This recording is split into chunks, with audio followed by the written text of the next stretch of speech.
दोस्तों वो 5 ऐसे चेहरे जिन्हें ईडी ने गिरफ्तार किया लेकिन अब तक वह जेल से बाहर निकल करके नहीं आए। और साथ साथ 5 ऐसे भी चेहरे हैं जिन्हें ईडी किसी भी वक्त गिरफ्तार कर सकते हैं, जिसमें कुछ गिरफ्तार हो भी चुके हैं उस 5 चेहरे में से भी। तो आज के इस वीडियो में उसी 5 चेहरे के बारे में चर्चा करेंगे जिन्हें अब गिरफ्तार किया जाएगा, और वो 5 चेहरे जिन्हें गिरफ्तार कर लिया गया है और जो आज तक जेल से बाहर नहीं निकले हैं, इस पर भी चर्चा करेंगे। जैसा कि आपको पता है कि हेमंत सोरेन जो कि झारखंड के मुख्यमंत्री थे और जिन्हें गिरफ्तार कर लिया गया है। हेमंत सोरेन जिन्होंने जमीन घोटाले के मामले में अपने आप को गिरफ्तारी करवाई है, जिन्होंने मुख्यमंत्री पद को इस्तीफा देकर के फिर नए मुख्यमंत्री को झारखंड में सुशोभित किया है।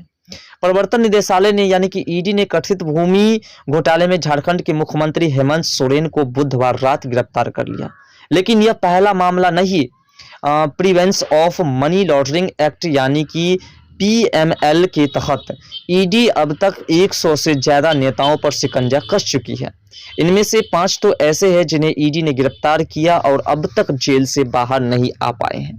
विपक्ष के 5 प्रमुख नेता तो अब भी रडार पर है। आइए जानते हैं उन्हीं सभी के बारे में। सबसे पहले जानते हैं दिल्ली सरकार में पूर्व उप मुख्यमंत्री और आम आदमी पार्टी के नेता मनीष सिसोदिया को ईडी ने फरवरी 2022 में गिरफ्तार किया था। उन्हें शराब घोटाले में मुख्य आरोपी बनाया गया और तब से वे बाहर नहीं आ पाए हैं।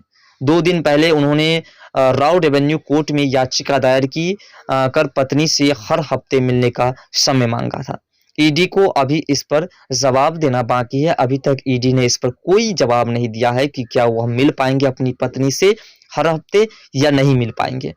दूसरा, आम आदमी पार्टी के ही एक और नेता संजय सिंह को ईडी ने 4 अक्टूबर को गिरफ्तार किया था।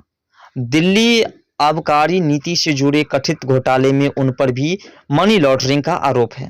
दिनेश अरोड़ा नाम के एक शख्स ने उनके खिलाफ गवाही दी, जिसकी वजह से संजय सिंह बाहर नहीं आ पा रहे हैं और उसे भी अभी लंबे समय तक जेल में रहना पड़ेगा, और ये भी एक घोटाले की श्रेणी में आते हैं। वही बात करें तीसरे की, तो केजरीवाल के बेहद करीबी और आम आदमी पार्टी सरकार में मंत्री रहे सत्येंद्र जैन की, जिन्हें ईडी ने मनी लॉन्ड्रिंग केस में पिछले साल 30 मई को गिरफ्तार किया था।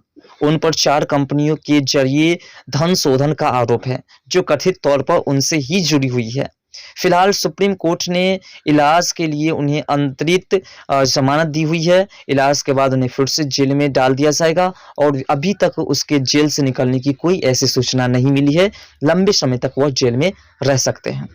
वही बात करें 4 नंबर की, तो तृणमूल कांग्रेस के नेता और पश्चिम बंगाल के मंत्री रहे ज्योतिप्रिया मलिक की को 30 अक्टूबर को ईडी ने गिरफ्तार किया था।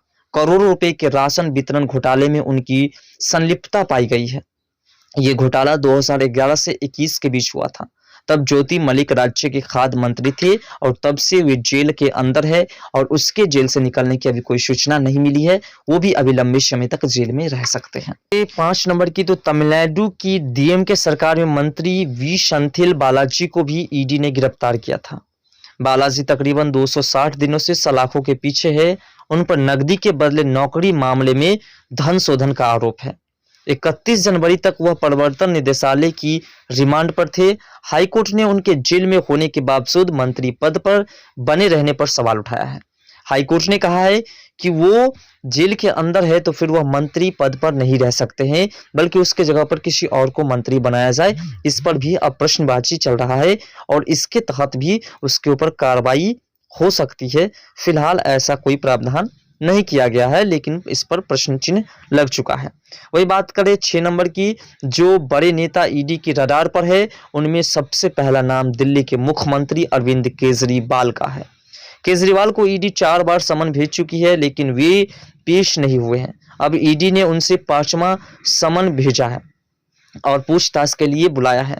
अब की बार घोटाले में जांच एजेंसी को उनसे सवाल जवाब करने हैं और अगर इस बार भी वह नहीं पहुंचते हैं तो फिर इस बार डायरेक्ट उसे गिरफ्तार कर लिया जा सकता है, जिस प्रकार से हेमंत सोरेन को गिरफ्तार किया गया है।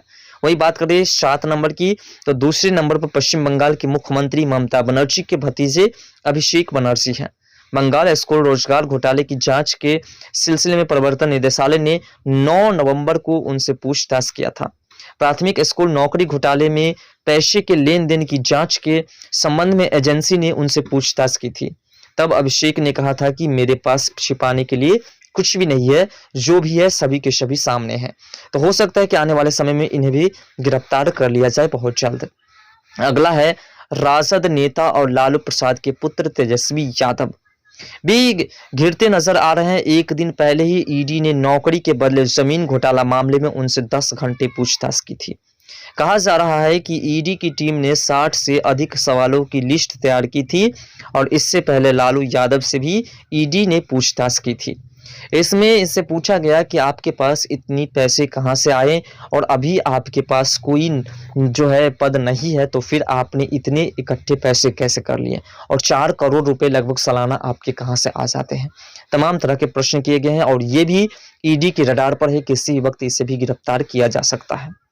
वही बात करें 9 नंबर की, तो छत्तीसगढ़ के पूर्व मुख्यमंत्री भूपेश बघेल महादेव वेटिंग्स ऐप से जुड़े मनी लॉन्ड्रिंग मामले में ईडी के रडार पर है और 3 नवंबर को ईडी ने दावा किया था कि वेटिंग ऐप के प्रमोटर्स ने छत्तीसगढ़ के मुख्यमंत्री भूपेश बघेल को अब तक 508 करोड़ रुपए दे चुके हैं। हालांकि अभी तक बघेल से पूछताछ शुरू नहीं हुई है, लेकिन बहुत जल्द इनसे भी पूछताछ की जाएगी और ये भी दावा किया जा रहा है कि 2024 लोकसभा चुनाव से पहले सभी जितने भी घोटालेबाज हैं उनसे तमाम तरह की पूछताछ हो जाएगी और तमाम को जेल में डालने का जो सिलसिला है वो भी आगे बढ़ सकता है।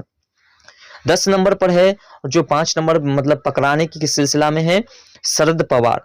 शरद पवार के पोते और एनपीसी विधायक रोहित पवार हैं। इस पर भी ईडी का शिकंजा कसता जा रहा है। महाराष्ट्र राज्य सरकारी बैंक घोटाले में 7 दिन पहले ईडी ने रोहित से पूछताछ की थी। 2 फरवरी यानी कि कल के दिन उन्हें पूछताछ के लिए तलब किया गया है। इससे पहले एनपीसी के अनिल देशमुख समेत कई नेता ईडी के रडार पर आ चुके हैं और ये सभी गिरफ्तार किसी भी वक्त हो सकते हैं। अब यहाँ प्रश्न उठता है कि क्या ये लोग जो इतने बड़े घोटाला किए हैं तो इन लोगों को जेल से बाहर रखा जाएगा या नहीं। तो देखिए सबसे पहला प्रश्न यहाँ उठता है जो 5 लोग हैं जिनको आज तक जेल से बाहर निकलने का अवसर नहीं मिला है, लगभग साल भी लगने जा रहे हैं कई लोगों को और कई को साल लग चुके हैं, लेकिन अभी तक उसे जेल से बाहर इसलिए नहीं निकाला गया है क्योंकि हो सकता है आने वाले समय में इन लोगों को लालू प्रसाद की तरह लंबी सजा हो जाए, क्योंकि जितने घोटाले किए इन सभी घोटाले का जो परिणाम देखने को मिलेगा और वो भी एनडीए की सरकार में। आपको बता दें बीजेपी की सरकार में 2024 के लोकसभा चुनाव से पहले जितने भी घोटालेबाज हैं उन सभी घोटालेबाज को जेल के अंदर डालने का जो है वो प्रण ले चुके हैं बीजेपी की सरकार और ईडी भी इस पर सख्ती बरत रहे हैं। बहुत जल्द ईडी जो है अपना एक्शन दिखाने वाले हैं और बहुत जल्द ईडी के जो शिकंजे में फंसेंगे ये तमाम लोग। आपको बता दें कि जिस प्रकार से इन तमाम लोगों की लिस्ट बनी है, इन 5 ऐसे लोग जिनको जेल से बाहर नहीं निकाला गया और 5 ऐसे लोग जिन्हें जेल में किसी वक्त डाल सकते हैं, ये 5 और 5 10 जो है ये 10 के 10 किसी वक्त जो है अब जो है जेल के अंदर जा सकते हैं। फिलहाल आपको क्या लगता है ये जो घोटालेबाज है इन्हें जेल से बाहर रखना चाहिए या जेल के अंदर में डाल देना चाहिए, या फिर ये लोग जो घोटाला किए हैं इस घोटाले की क्या सजा इन्हें मिलनी चाहिए? अपना राय कमेंट सेक्शन में जरूर दीजिएगा। तो मिलते हैं नेक्स्ट वीडियो के साथ, तब तक के लिए बाय। जय हिंद, जय भारत, जय बिहार, जय मिथिला, जय श्री।